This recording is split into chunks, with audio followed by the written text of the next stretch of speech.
Hi, welcome. It's time for a children's book reading by a candidate. I am that candidate, and the children's book that I'm still reading is What is the Supreme Court? This one from Scholastic, I think. Or no, I'm sorry, whoops. It is a Penguin book.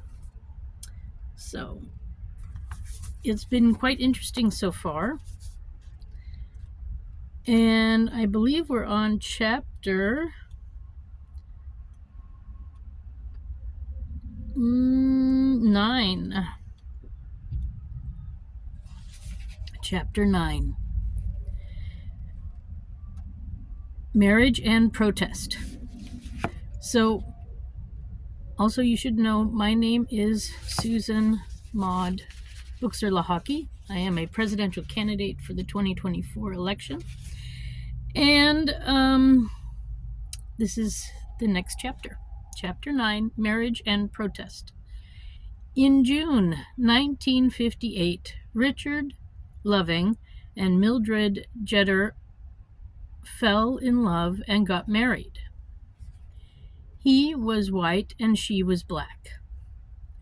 The Lovings lived in Virginia, where marriage between white and black races was against the law.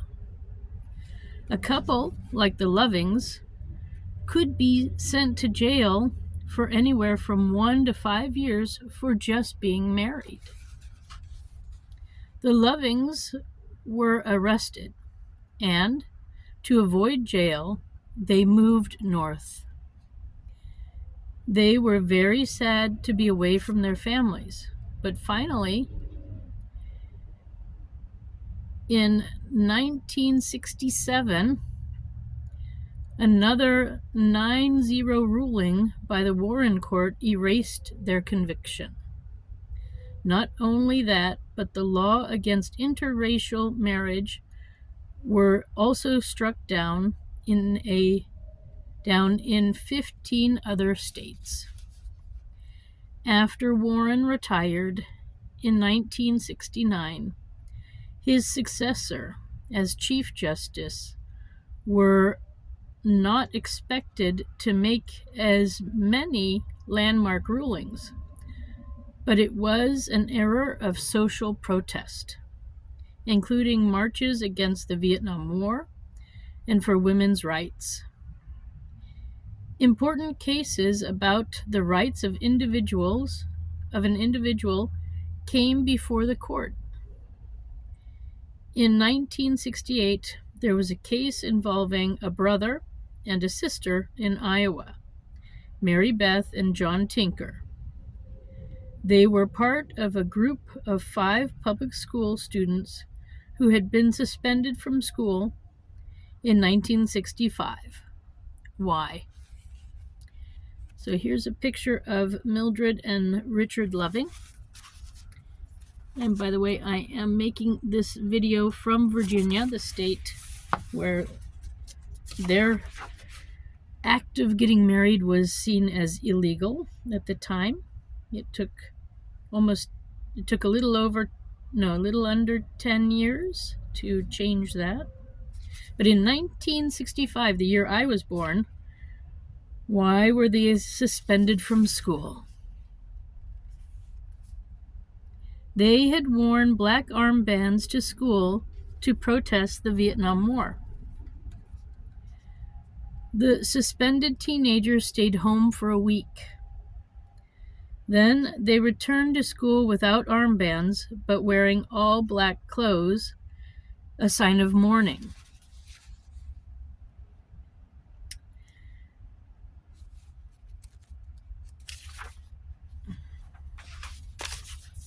There is something about the Vietnam War that I'll read after. But there they are with their peace signs. 4 years later, the court ruled that students could mount political protest during school hours. They were entitled to because of their constitutional right to free speech, as long as they were not being disruptive. In Tinker versus Des Moines Independent Community School District, the court said that the students do not leave behind their constitutional rights to freedom of speech or expression at the schoolhouse gate.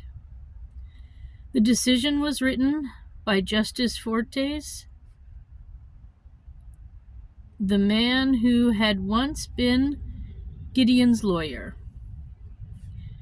Women were also demanding more rights, including on issues concerning when or whether to have a baby. This brought another extremely decisive issue before the court in 1972. The case Roe v. Wade was about whether women had the right to abort an unwanted pregnancy.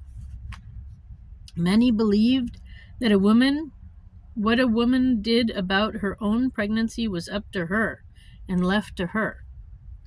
On the other side were many people who believed that before a baby was born, it had the right to life.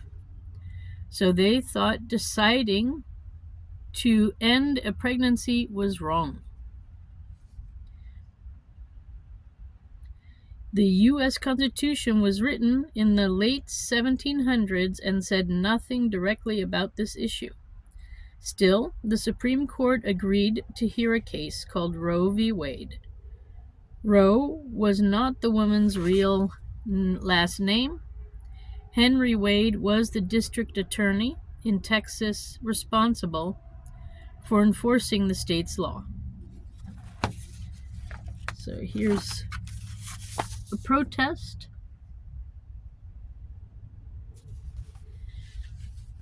Giving women a right to choose. The court's decision made front page headlines in newspapers all across the country. In a 7-2 decision, it ruled that women had a right to privacy. That right included deciding whether or not to continue a pregnancy. But there were some restrictions. For example, for women who were in a final month of pregnancy. Justice Harry Blackmun was asked to write the decision. He did research going back to ancient Greek and Romans. The Blackmun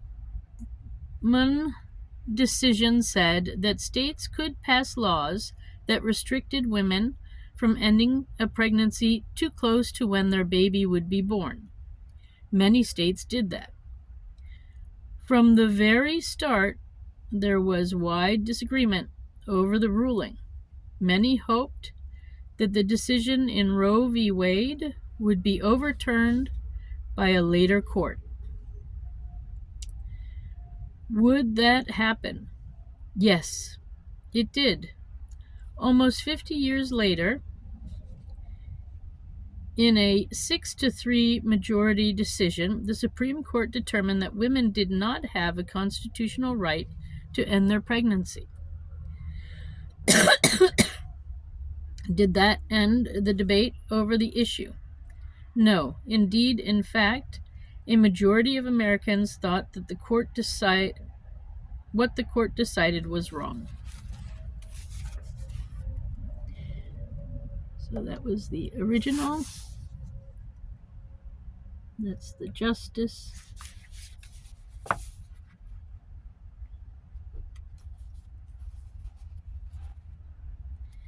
And then that's the end of that one.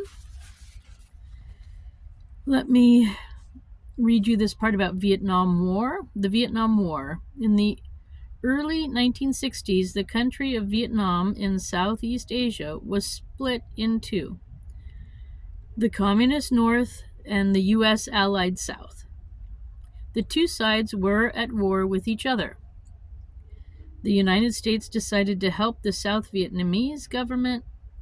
At one point, there were 500,000 U.S. military personnel fighting in Vietnam. Many people, especially young people, thought the war was wrong. that the U.S. government had no business taking part in it. The war ended in 1975 with the North winning. During the war, more than 58,000 American military personnel died.